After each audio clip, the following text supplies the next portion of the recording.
Bueno, lo dejamos aquí. Los parámetros esenciales de los motores de corriente continua, los parámetros que se registran en la placa de características y algunos de los que a partir de ella se pueden calcular, ¿no?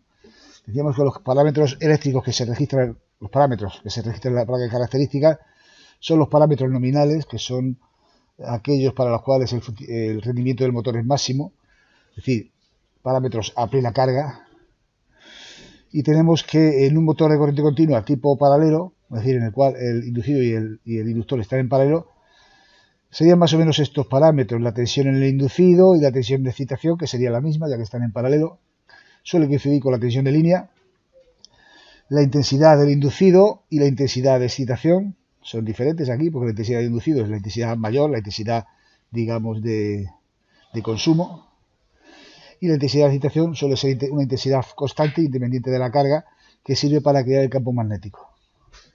Y luego tendríamos dos parámetros mecánicos, que son la velocidad, revoluciones por minuto, y la potencia mecánica útil, en vatios o en caballos de vapor, o en caballos. A partir de ahí se puede también calcular o medir, con un polímetro, la resistencia del inducido, y calcular la potencia eléctrica. La potencia eléctrica sería la suma de las potencias del inducido y del inductor, es decir, lo que se especifica ahí, la tensión de inducido por la intensidad de inducido, o que es lo mismo, la tensión de línea por la intensidad de inducido, y la del inductor, que sería la tensión de línea por la intensidad de excitación. Bien, seguimos estudiando un poco estos parámetros del motor de corriente continua. El rendimiento, como toda máquina, siempre es la potencia útil partido por la potencia absorbida. En un motor eléctrico, la potencia útil es la potencia mecánica, que queda indicada en la placa de características, y la potencia absorbida es la potencia eléctrica, que se puede calcular eléctricamente, como hemos visto en la diapositiva anterior.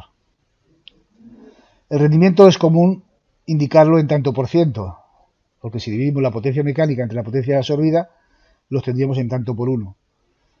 Multiplicando este valor por 100, obtendríamos la potencia en tanto por ciento.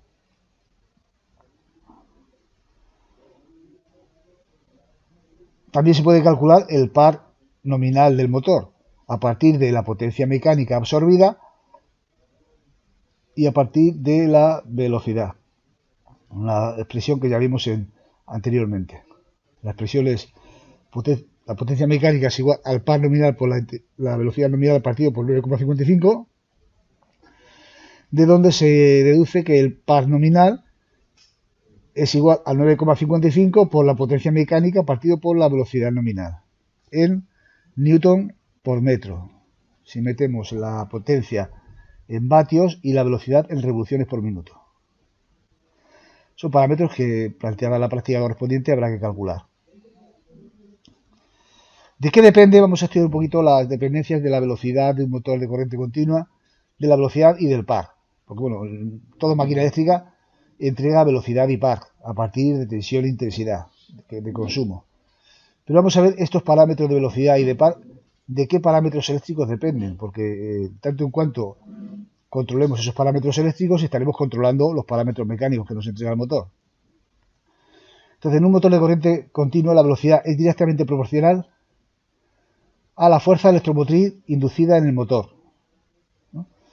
¿Qué es la fuerza electromotriz inducida en el motor? Bueno, pues la fuerza electromotriz, como es una máquina de corriente continua que está girando, ¿no?, pues es la tensión que genera ese propio motor, porque el hecho de que nosotros metamos tensión a un motor y este se ponga a girar, no quiere decir que el motor no genere una tensión que se opone a la anterior, por supuesto. A medida que va cogiendo velocidad, se opone a la anterior y por eso disminuye la intensidad con la velocidad. Es lo mismo que pasa con los motores de corriente alterna, algo parecido, que en el arranque la intensidad es muy grande y a medida que coge velocidad, la intensidad va disminuyéndose. Pues en un motor de corriente continua ocurre lo mismo. Al meterlo en tensión, la intensidad es grande porque se comporta como una máquina parada y no genera fuerza, por decirlo de algún modo, contraelectromotriz. Pero a medida que el motor va moviéndose, también en parte se comporta como una dinamo y genera una tensión que se opone a la anterior, con lo cual la intensidad va reduciéndose. Entonces, la velocidad va en función de esa fuerza electromotriz generada en el motor. Y esa fuerza electromotriz, o más bien fuerza contraelectromotriz, porque se opone a la tensión de alimentación, es igual a la tensión de alimentación, a la tensión en bornes, lo vamos a llamar ahí, tensión de línea, tensión en bornes, menos la caída de tensión en el inducido, por el hecho de que el inducido recibe una corriente y tiene una resistencia. Entonces la caída de tensión del inducido es, como se indica en esta expresión, R, la resistencia del inducido por la intensidad del inducido. Entonces esa fuerza electromotriz o esa fuerza contraelectromotriz es este valor. Y justamente la velocidad depende de esa fuerza electromotriz. Esa fuerza contraelectromotriz. De manera directa. Cuanto mayor es la fuerza contraelectromotriz, mayor es la velocidad.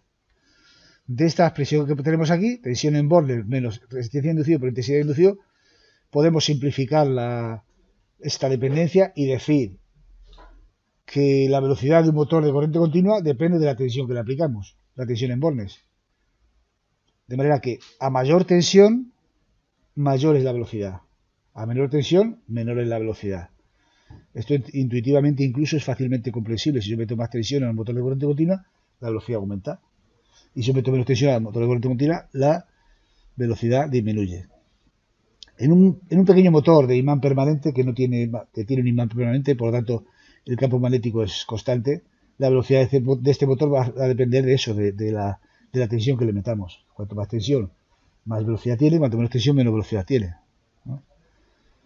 Así tenemos, por ejemplo, los pequeños motores de juguete, por ejemplo, de los Scalextric, que podemos acelerar y reducir, pues se basan en eso. Es una pequeña resistencia, un pequeño circuito electrónico que tienen, le da más tensión o le da menos tensión. Entonces el cochecito corre más o corre menos, porque es un motor de corriente continua con un imán permanente, no tiene bobinado inductor, ¿no? Bien, eso por un lado. Por lo tanto, que quede claro esto, porque es algo que vamos a trabajar. A más tensión, más velocidad. A más tensión de inducido, ¿no? No del inductor, de inducido.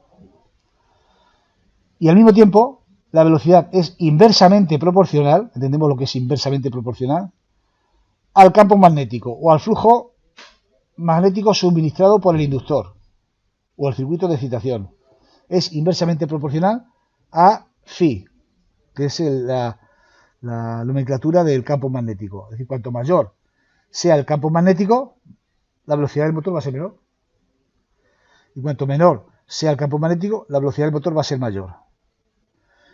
¿Y de qué depende el campo magnético o el campo de excitación en un motor que el inductor es bobinado? Pues depende de la intensidad de excitación, es decir, de la intensidad que pasa por el circuito de excitación. Lo vemos aquí en el dibujo de abajo. Si esta intensidad que pasa por aquí es grande, como es inversamente proporcional, la velocidad será pequeña.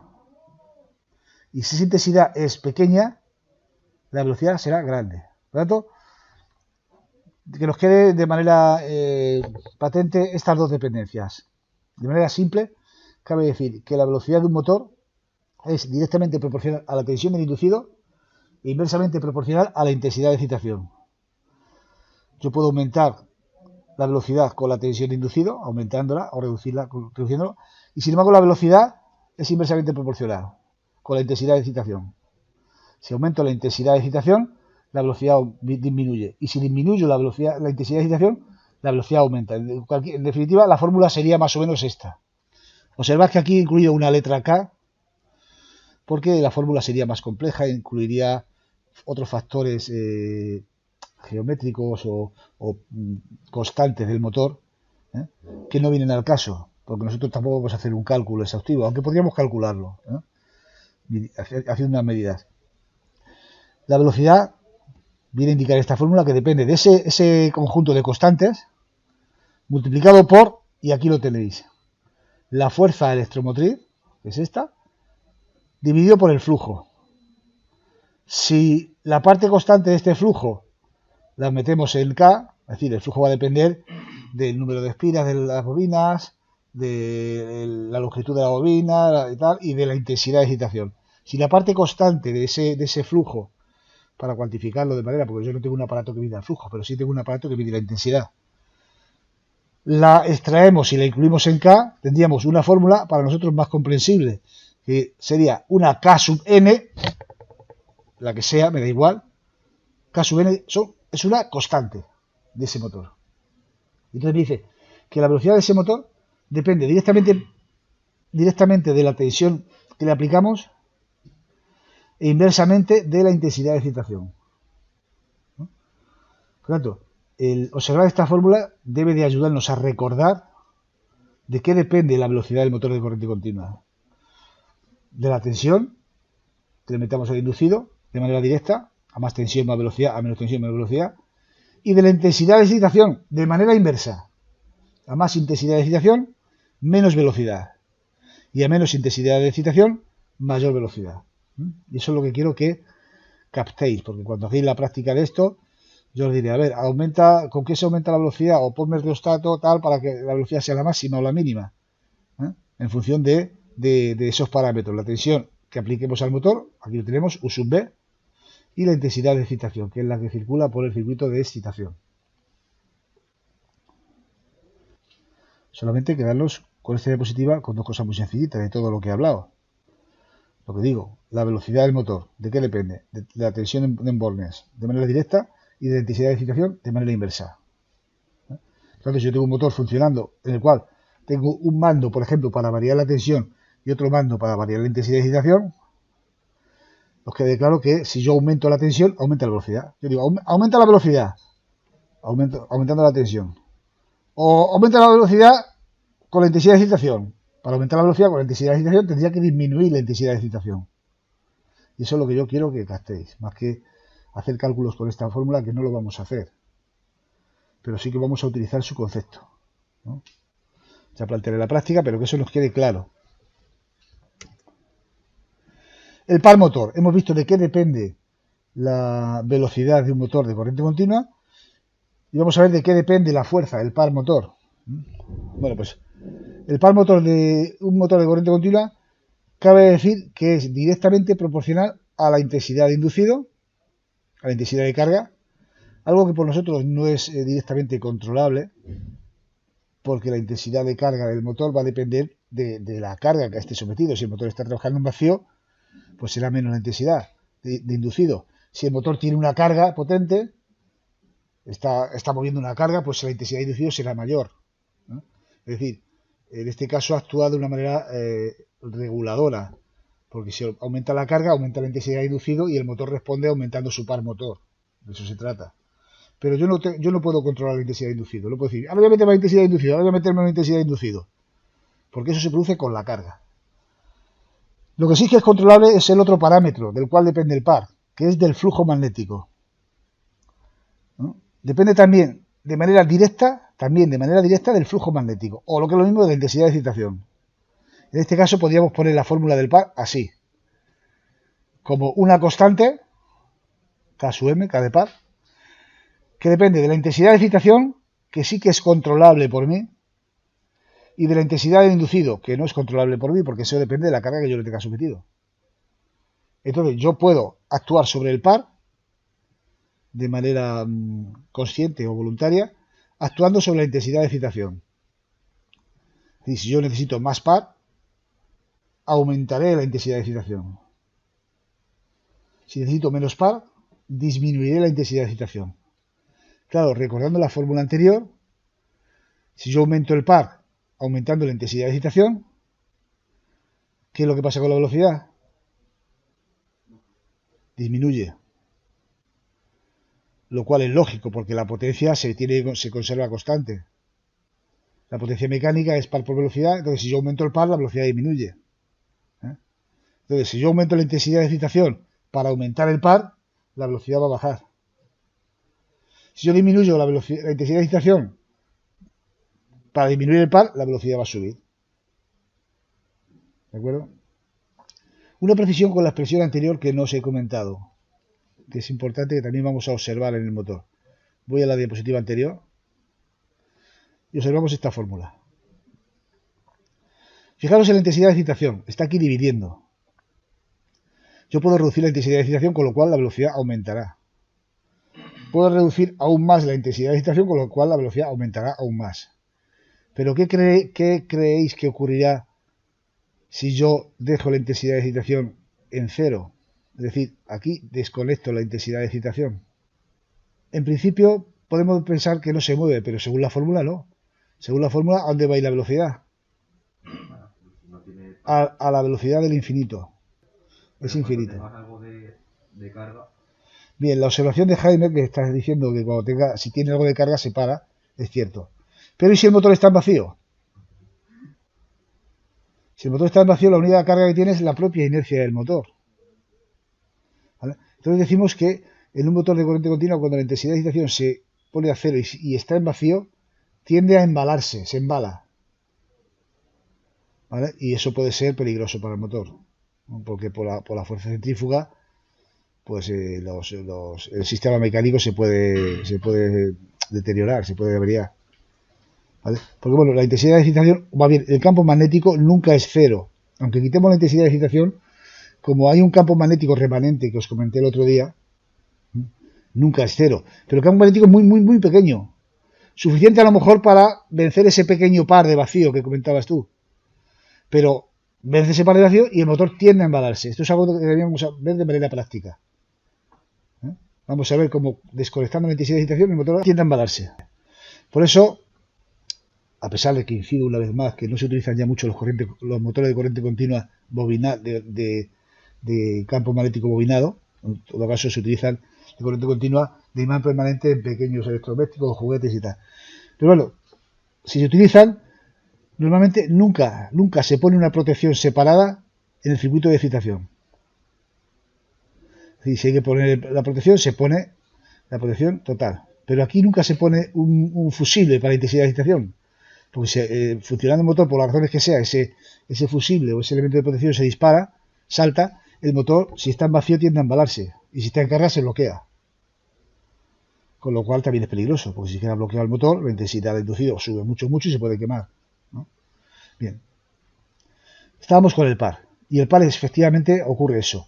Que si yo disminuyo la intensidad de excitación al mínimo, el par, como decíamos, se reduce al mínimo. Si está en carga, se para, lógicamente. Pero lo que yo decía, a lo que yo quería llegar, que el par depende de manera directa solamente de un único parámetro controlable por mí, que es la intensidad de excitación. El flujo magnético y la intensidad de excitación. Lo mismo que la velocidad depende de dos parámetros, uno de manera directa y otro de manera inversa, el par depende solamente de la intensidad de excitación.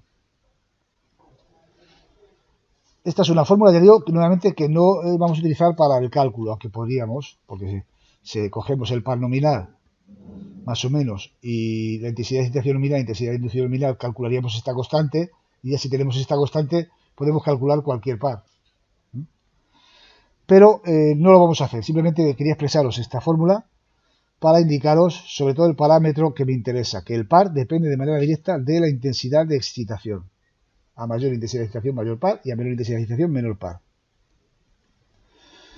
Bien, esos conceptos los utilizaremos también cuando se plantee la práctica en su día, ¿no? Porque los vamos a trabajar. Otro concepto que vamos a trabajar cuando planteemos la práctica, pues es el conexionado del motor. Cómo se pone en marcha y cómo se invierte su sentido de giro, qué elementos hay que conectar para controlar esos parámetros que he dicho, el par, la velocidad, etcétera, y lo vamos a tener a partir de aquí. Ese esquema de ahí, veis, sería el esquema para una conexión sencilla y directa del motor de corriente continua paralelo, que es efectivamente conectar en paralelo el inductor y el inducido, y eso alimentarlo con una fuente de tensión continua. La tensión continua que alimentemos a ese motor debe de ser la misma tensión nominal del inducido y del inductor. Si queremos invertir el sentido de giro en un motor de corriente continua, no podemos hacerlo invirtiéndose directamente la polaridad, positivo por negativo y negativo por positivo, porque cambiaríamos los dos. Para invertir el sentido de giro de un motor de corriente continua, como tiene dos circuitos, habría que invertir la polaridad en uno solo de los dos circuitos. Es aquí el circuito que tenemos, alimentando el positivo al terminal D del circuito de excitación y el negativo al terminal C del circuito de alimentación. Y estos son fijos, ¿veis? Y luego con un conmutador inversor, que también es lo mismo que un conmutador de cruzamiento, logramos invertir la polaridad en el circuito inductor. Por ejemplo, en la posición que representa la figura, le llegaría el positivo al terminal B y el negativo al terminal A. Si cambio el conmutador de cruzamiento, conectaría este con este y este con este, le llegaría el positivo al terminal A y el negativo al terminal B. Ese circuito, porque nosotros no vamos a utilizar un conmutador de cruzamiento al uso cuando hagamos la práctica, sino vamos a utilizar lo que en realidad es un conmutador de cruzamiento, que es un conmutador doble. Ese de ahí. Un conmutador bipolar.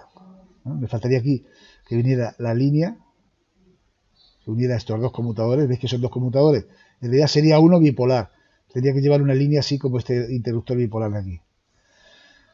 Y esto en realidad es un conmutador de cruzamiento. Teniendo en cuenta que los cuatro terminales de conmutador de cruzamiento son estos dos, los de abajo, y de arriba estos dos. Porque fijaros cómo está conectado ese doble conmutador. El abierto con el cerrado y el cerrado con el abierto.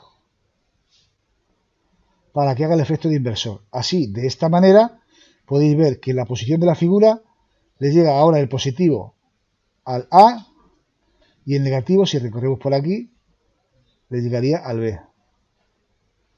Si cambio el conmutador, cambian los dos, por supuesto, le llegaría el positivo por aquí, por aquí, por aquí, al B, y el negativo le llegaría por aquí,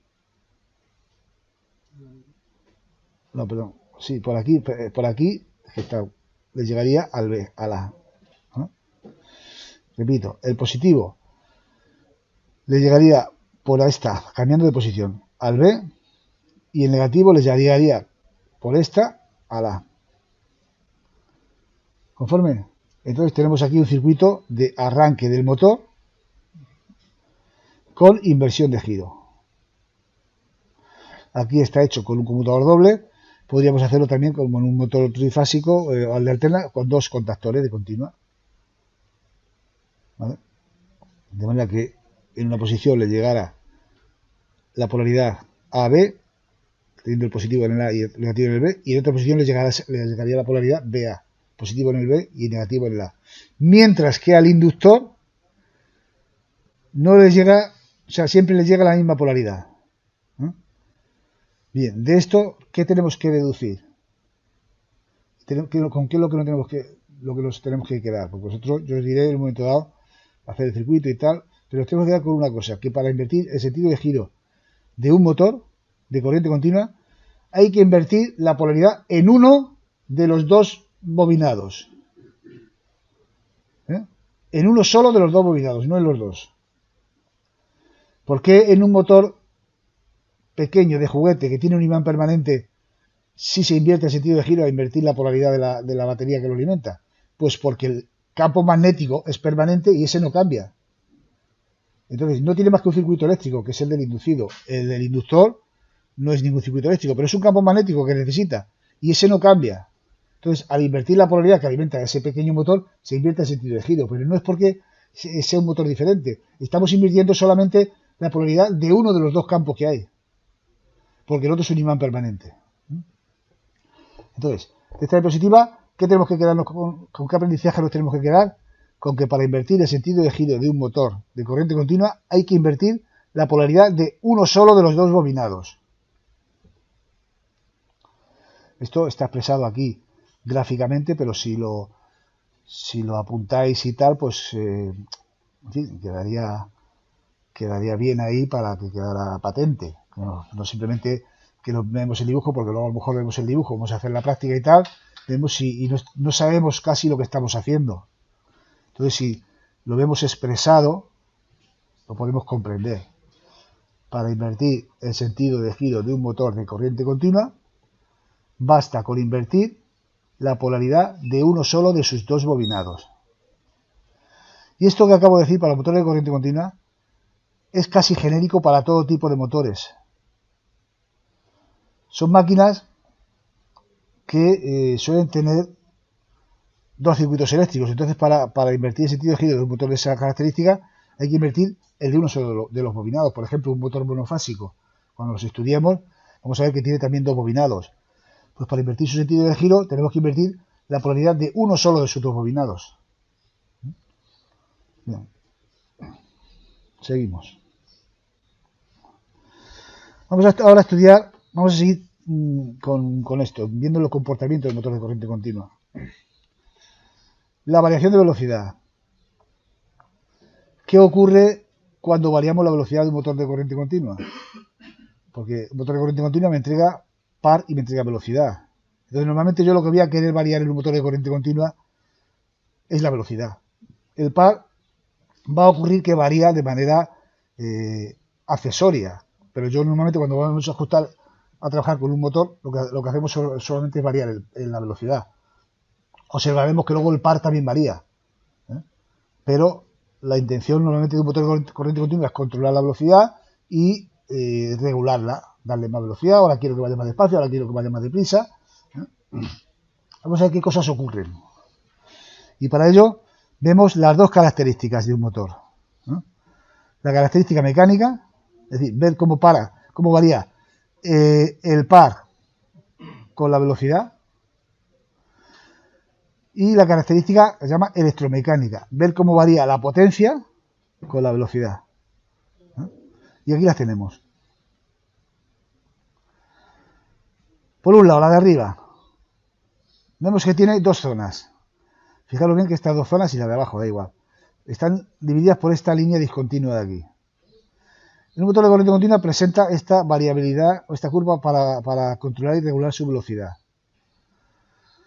Podemos ajustar o aumentar la velocidad de un motor de corriente continua de dos formas. A par constante, se llama, o a potencia constante y par variable. Ves que en esta parte de aquí, a par constante, el par permanece constante, y de esta línea discontinua para allá, lo que permanece constante es la potencia. En esta parte, repito, permanece constante el par y la potencia va aumentando, y a partir de aquí, si quiero seguir aumentando la velocidad, la potencia permanece constante y el par va disminuyendo. Y se trata del caso de un motor en el que yo quiero ir aumentando la velocidad hasta el máximo que pueda. Voy aumentando, y a partir de este punto, si quiero seguir aumentando, pues entramos en la zona de variación a potencia constante. ¿Cómo ocurre esto? ¿Esto qué es? Pues aquí tenemos que para que el motor se mueva en este margen desde aquí hasta aquí, yo varío la velocidad. Y a mí lo deseable siempre es que al variar la velocidad, el par no varíe, o al menos no perder fuerza. Yo quiero que el motor vaya más deprisa, más despacio, pero que el motor siga teniendo la fuerza que quiero que tenga. Es decir, la suficiente para mover la carga. Eso es lo que yo quiero. Pues entonces, como es lo que yo quiero, lo deseable sería que siempre permaneciera el par constante. Eso sería lo deseable. Varío la velocidad y el par que me da el motor que permanezca constante. Eso sería lo deseable. Entonces, ¿cómo variamos la velocidad de un motor? En principio, lo más inmediato para variar la velocidad de un motor, sobre todo hasta determinado punto, es variar la tensión de inducido, la tensión de alimentación, es decir, la tensión en bornes, es decir, este parámetro de aquí.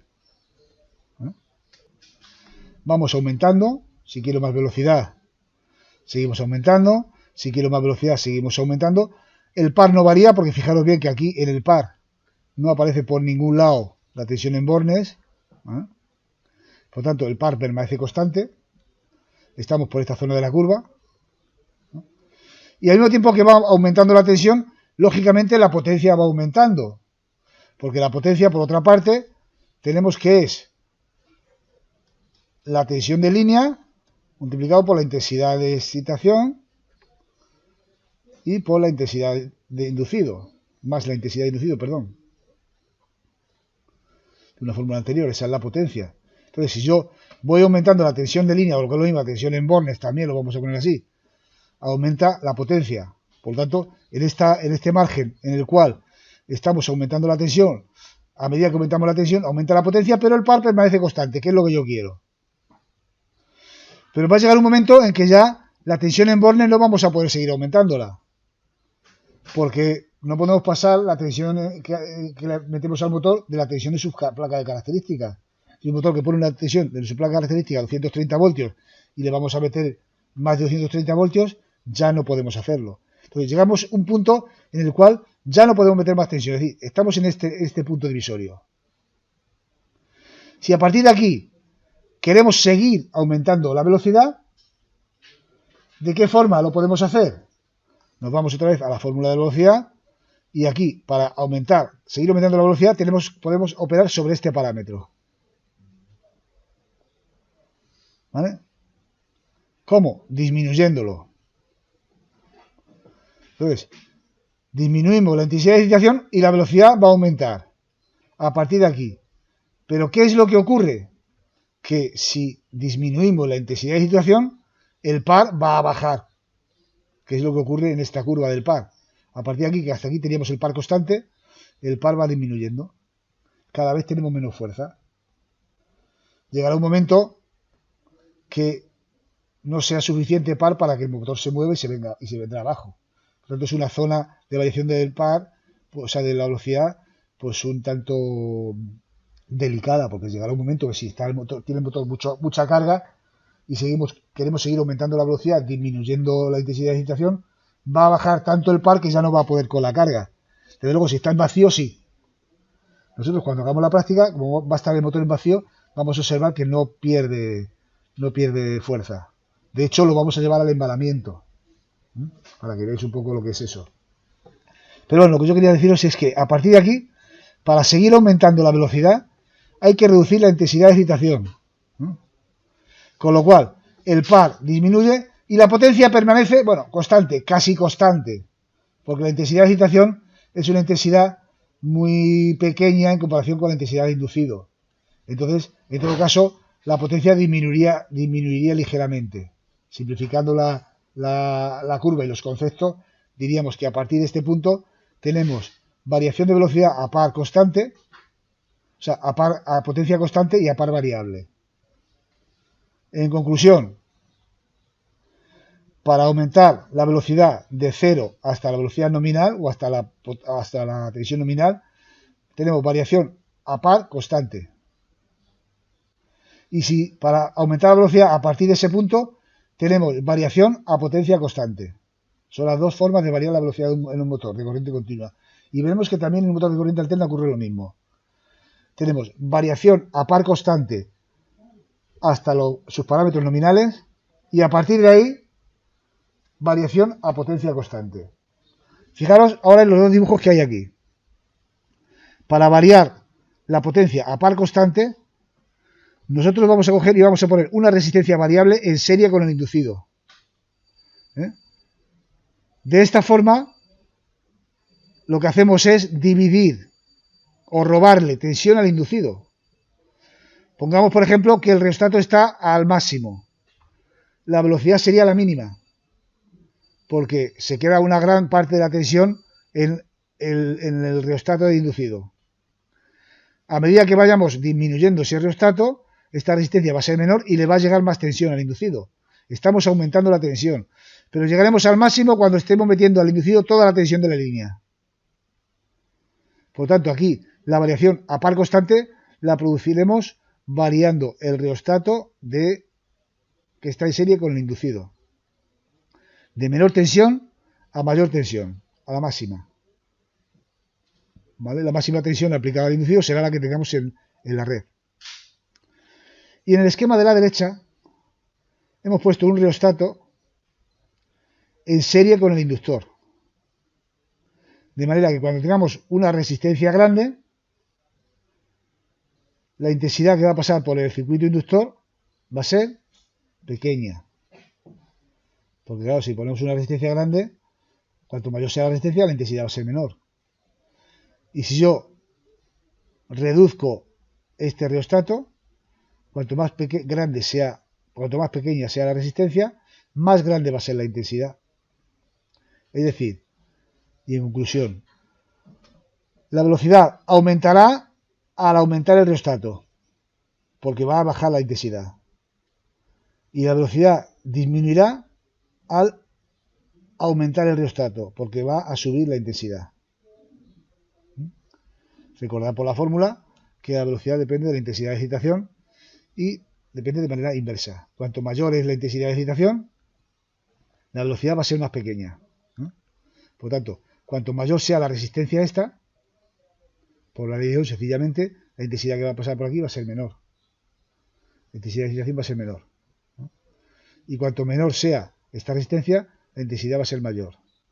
Si la intensidad es menor, la velocidad sube. Si la intensidad es mayor, la velocidad baja. Porque depende de manera inversa, ¿no? Si unimos los dos circuitos, pues tendremos las dos posibilidades de variar de velocidad del motor. Por ejemplo, para la velocidad mínima del motor tendría que ser más o menos así.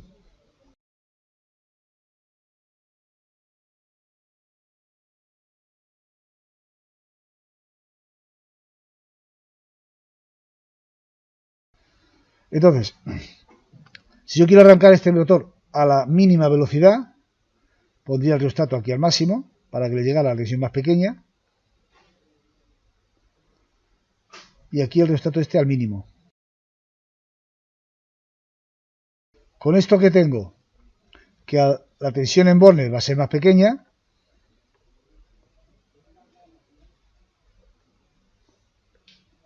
la tensión en Borner va a ser más pequeña porque se va a quedar la tensión, la resistencia, y aquí la intensidad de excitación sería grande porque no tenemos ninguna resistencia en serie, ¿vale? Eso sería velocidad mínima.